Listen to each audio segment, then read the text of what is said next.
6 जनवरी 2026।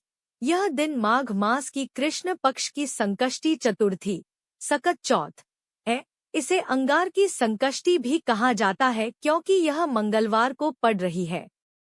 व्रत की शुरुआत 6 जनवरी सुबह से होती है और समाप्त 7 जनवरी सुबह तक होती है। सकट व्रत कथा प्राचीन समय की बात है। एक नगर में एक गरीब ब्राह्मण रहता था। वह अत्यंत धार्मिक, सत्यनिष्ठ और भगवान गणेश का परम भक्त था। उसकी पत्नी भी पतिव्रता और श्रद्धालु थी, परंतु घर में अत्यधिक गरीबी थी। कई दिनों तक घर में अन्न तक नहीं होता था। एक दिन माघ मास की कृष्ण पक्ष की चतुर्थी तिथि आई। ब्राह्मण की पत्नी ने सुना कि इस दिन सकट व्रत करने से भगवान गणेश प्रसन्न होते हैं और घर के सभी कष्ट दूर करते हैं। उसने निश्चय किया कि चाहे कुछ भी हो, वह यह व्रत अवश्य करेगी।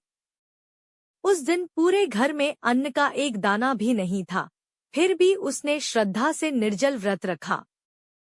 चंद्रमा निकलने पर उसने भगवान गणेश का ध्यान किया और मन ही मन प्रार्थना की, हे गणपति महाराज, हमारे दुख दूर कीजिए। भगवान गणेश उसकी भक्ति से प्रसन्न हुए। उसी रात उन्होंने स्वप्न में ब्राह्मण को दर्शन दिए और कहा, तुम्हारी पत्नी ने सच्चे मन से सकट व्रत किया है। कल प्रातः तुम्हारे घर समृद्धि आएगी। अगले दिन ब्राह्मण को एक धनी सेठ ने काम के लिए बुलाया और उसे भरपूर धन व अन्न दिया। धीरे धीरे उनका जीवन सुख समृद्धि से भर गया। वे दोनों जीवन भर सकट व्रत करते रहे। कथा का संदेश। सकट व्रत सच्ची श्रद्धा, धैर्य और विश्वास का व्रत है। जो स्त्री इस व्रत को श्रद्धा से करती है, उसके घर से कष्ट, संकट और दरिद्रता दूर होती है तथा संतान को दीर्घायु और सुख प्राप्त होता है।